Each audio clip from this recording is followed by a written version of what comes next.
No vídeo de hoje damos início a um projeto que eu espero que se estenda por muito tempo, de preferência pelo resto da vida, que é o de descobrir o Brasil, ou os Brasis, através da nossa literatura ficcional.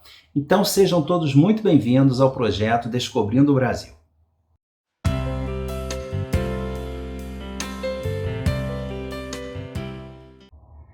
Olá pessoal, para quem está chegando agora, eu sou o Carlos. E com esse vídeo eu inicio o projeto de leitura de obras brasileiras que nos ajudam a conhecer mais sobre a nossa história, a nossa gente, a entender melhor o Brasil como sociedade.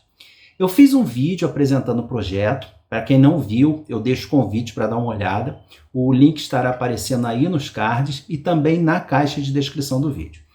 E eu já começo esse projeto dando uma roubada, porque o livro de hoje, a princípio, não estaria nesse projeto, Eu o separei apenas como uma das 12 leituras para o ano, mas depois que li, eu percebi a sua importância e a total compatibilidade com o tema do projeto.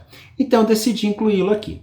E eu falo do Fogo Morto, do José Lins do Rego, que é um autor paraibano que trouxe na sua literatura, especialmente nas 5 obras que compõem o chamado Ciclo da Cana-de-Açúcar, como era a vida nessa região do Nordeste, especialmente Paraíba e Pernambuco, ao longo do período em que o plantio da cana-de-açúcar foi a mola mestra da economia da região, com o estabelecimento de grandes engenhos que geraram enormes fortunas e em torno dos quais girava toda a vida do local em que estavam estabelecidos.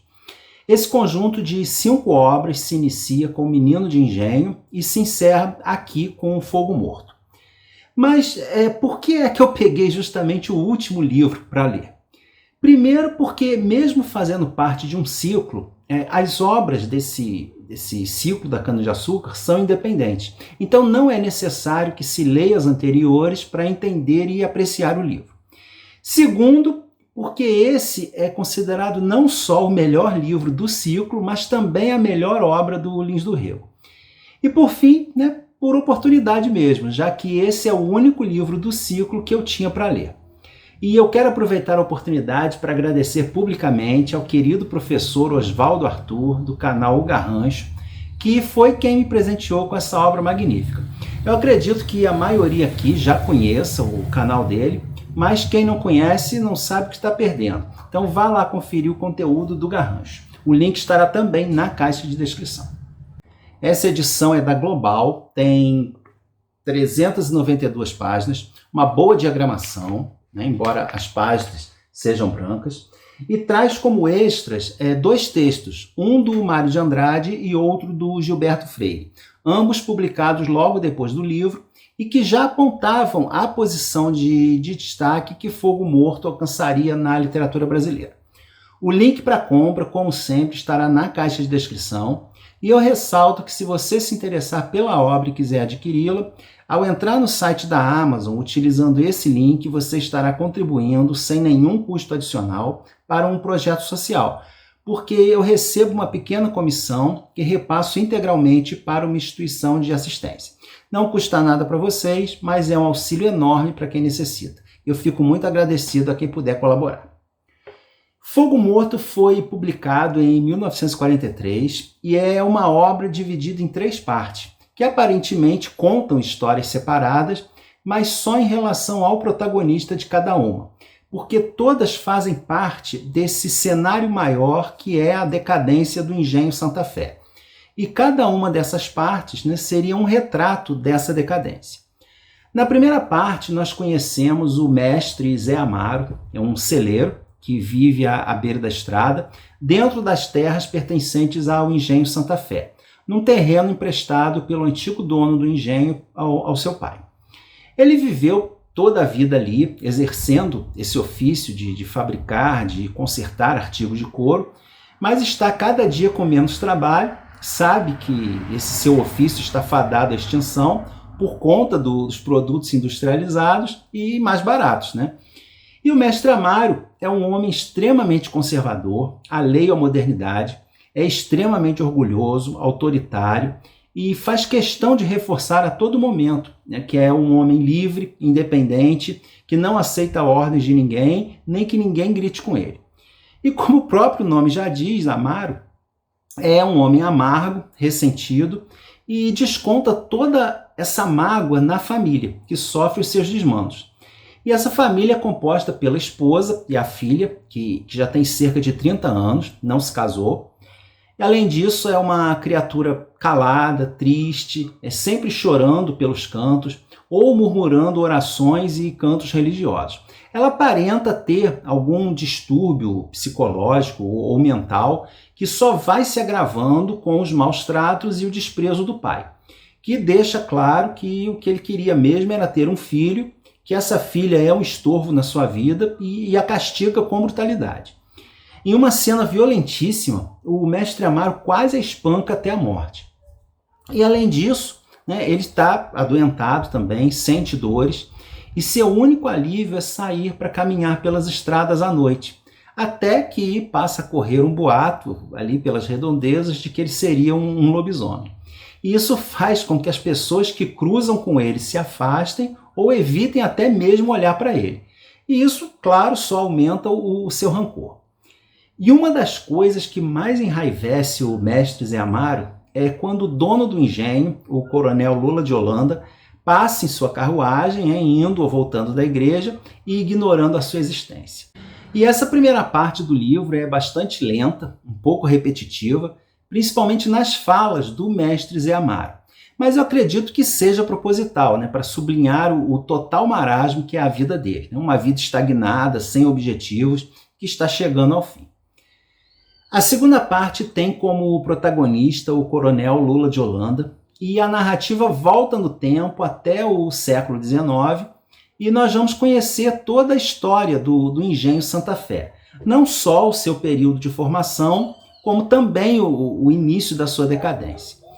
O Santa Fé foi construído pelo capitão Tomás, que se estabeleceu na região com alguns escravos e ergueu o engenho do nada, à base de muito suor e trabalho. Literalmente, né? Porque ele trabalhava junto e tanto quanto os escravos. O engenho cresceu e, mesmo não sendo o maior e mais produtivo da região, prosperou e fez do capitão Tomás um homem bastante rico. E sua maior alegria eram as filhas, a Olívia e a Amélia. E receberam uma educação primorosa na capital, sabiam ler, escrever, tocar piano. Enfim, eram duas moças refinadas e muito acima dos pretendentes locais. Mas a Olívia adoece e começa a apresentar indícios de problemas mentais. Até que aparece um primo, o Lula, que também era bastante culto, refinado, e acaba então se casando com a Amélia e herdando o engenho. A questão é que o Lula não era nada chegado ao trabalho, o negócio dele era curtir a boa vida, comer, beber, ler os jornais, ouvir a Amélia tocar piano. E com a filha doente, né, e um genro inútil, o Tomás entra em depressão e após a sua morte, então começa o declínio vertiginoso do engenho. Além de não se envolver com o trabalho, deixando tudo por conta do capataz, o Lula ainda maltrata a sogra, proibindo, por exemplo, que ela segure a neta no colo, e também é bastante cruel com os escravos, a ponto de, quando acontece a abolição, nenhum dos negros permanece ao seu serviço, indo procurar abrigo e trabalho em outros engenhos da região. Além disso tudo, ele vai se tornando obcecado pela religião, e quando não está na igreja, está na capela de casa e obriga toda a família a rezar com ele. E nessa segunda parte, nós ficamos sabendo também que vários engenhos da região estão se modernizando, utilizando máquinas e mantendo assim a produção. Mas o Santa Fé, ao contrário, vai minguando cada vez mais por conta dessa vida de gastos que ele quer. E aí chegamos à terceira parte, protagonizada por aquele que o Lins do Rego considerava o seu melhor personagem, Capitão Vitorino Carneiro da Cunha. Ele é realmente um personagem marcante, divertido, caricato, é meio desligado da realidade. Não tem como a gente não lembrar ou negar que ele foi inspirado no Dom Quixote. Ele é compadre do mestre Zé Amaro, tem parentesco com alguns poderosos da região, algum conhecimento jurídico, mas também não trabalhava e era sustentado pela esposa. E o Vitorino vive perambulando pela região, montado numa égua quase morta e apregoando sua valentia, né? Que é homem para tudo, que não aceita desaforos. Mas ninguém o leva a sério, principalmente as crianças, né, que vivem correndo atrás dele, chamando pelo apelido de Vitorino Paparrabo. Mas lá no final, né, o capitão Vitorino terá algumas atitudes que farão com que todo mundo dê o braço a torcer e acabará conquistando o respeito e a admiração do povo dali. E embora cada uma dessas partes tenha o seu protagonista, todos eles aparecem também nas outras partes, formando o todo da história do livro. Mas, além desses 3 protagonistas, o Fogo Morto também tem muitos outros personagens marcantes, em especial as mulheres. É claro que essa era uma sociedade totalmente patriarcal e, não importando a que classe social a mulher pertencesse, o seu papel não mudava muito. Inicialmente, o de filha, submissa ao pai, ensinada pela mãe a se comportar, a ser uma boa esposa, a aprender as prendas domésticas. Depois, uma moça casadora, né, quase uma moeda de troca, que garantiria não só o seu sustento, como muitas vezes também as terras e o nome da família. Depois, a esposa prendada e virtuosa, cujo único objetivo na vida era o bem-estar do marido e dos filhos, né, muitas vezes suportando traições, desprezo, agressões. E, por fim, uma velhice apagada, esquecida e voltada para a religião. E as mulheres que, porventura, ousassem se rebelar contra esse jugo, sofriam as duras consequências do castigo e do abandono, ou, se não colocassem isso para fora, acabavam enlouquecendo. Mas, no fundo, eram essas mulheres que seguravam a onda nos momentos mais difíceis, como a dona Mariquinha, né, sogra do Lula de Holanda, que durante um longo tempo foi quem manteve o engenho de pé, ou a sinhá Adriana, esposa do Vitorino, que era quem sustentava a família castrando galinhas, para ele poder perambular por aí. Também a esposa do prefeito, que numa atitude de coragem e com muito autocontrole e sangue frio, enfrenta um bando de cangaceiros que invade a sua casa. E são só exemplos, né, entre tantas outras mulheres que, mesmo que o livro seja protagonizado por homens, são heroínas silenciosas e têm um papel importantíssimo nos acontecimentos. Além delas, temos 2 outros personagens de muito destaque e que têm também uma grande importância aqui na história. O Passarinho e o Floripes, que exemplificam muito bem que, por mais que eles tivessem uma situação em comum, não poderiam ser mais diferentes. Enquanto o Passarinho é aquela pessoa ingênua, simples, de bom coração, o Floripes é mau caráter, intrigueiro e interesseiro. A questão é que os 2 são ex-escravizados, mas o Passarinho, mesmo pobre e vivendo da caridade e de pequenos trabalhos, preza a liberdade concedida, enquanto o Floripes não. Ele vira puxa-saco do Lula de Holanda, não hesitando em prejudicar quem quer que seja para manter a sua posição de relativo conforto. E uma outra situação bem comum no interior do Brasil nessa época, que já apareceu em inúmeras obras, é o cangaço, que aparece também aqui, mas que seria mais desenvolvido pelo Lins do Rego em outros livros. Mas aqui já dá para ter uma boa ideia da abrangência, né, do que foi esse movimento, do modo de agir desses sertanejos que naquela época e até hoje são vistos de forma ambígua, ao mesmo tempo como bandidos e heróis, dependendo aí do ponto de vista. E uma das características mais marcantes da literatura do José Lins do Rego é o coloquialismo da linguagem. Ele tinha uma preocupação toda especial com esse aspecto e tentava trazer a oralidade do povo para os seus textos, como uma forma de dar maior veracidade às cenas e às falas dos personagens.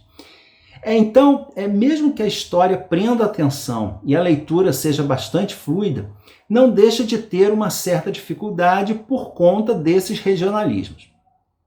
Não chega nem perto da dificuldade de um Guimarães Rosa, por exemplo. Não é um texto desafiador, mas algumas vezes a gente tem que recorrer a um dicionário para entender melhor algum texto. E um ponto a se ter atenção para leitores que têm dificuldade com isso é que a linguagem também é bem direta, sem meias palavras, especialmente no que se refere às mulheres e aos negros. Então são termos bem pesados, muitas vezes bastante pejorativos, né? É óbvio que isso é inadmissível e tem que ser combatido hoje em dia, mas sejamos racionais. A gente tem que levar em conta tanto a época de publicação do livro, quanto o momento em que a história se passa, durante e logo após a abolição, quando nem de longe existia alguma preocupação ou conscientização nesse sentido. Aliás, isso também acontece no Viva o Povo Brasileiro, que eu estou lendo no momento, e em tantas outras obras nacionais. E eu nunca vi alguém falando em mutilar ou proibir esses livros, né? O que me leva a crer que o cancelamento, nesse sentido, é só mesmo com o Monteiro Lobato, que resolveram pegar como bode expiatório.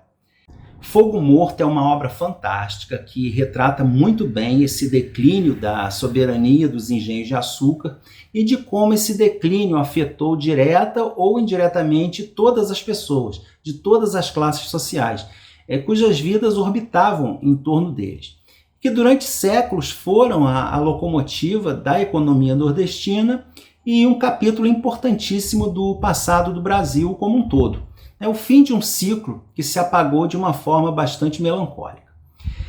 É um livro fascinante, necessário, que dá um pouquinho de trabalho, mas que nos recompensa a cada página. Sem dúvida, ele merece a fama que tem de um dos melhores livros brasileiros de todos os tempos.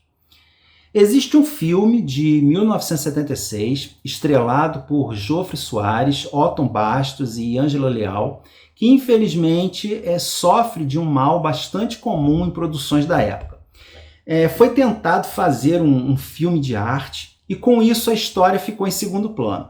Então é um filme muito bonito, filmado nos próprios locais onde a trama acontece, tem uma fotografia belíssima, que não dá para perceber tanto por conta da má qualidade do vídeo, mas é um filme chato, né? Sem desenvolvimento de personagens, tem cenas longas contemplando a paisagem, e é uma pena, porque a obra tem história para isso. Então nem de longe o filme faz jus ao livro, fica mais como curiosidade.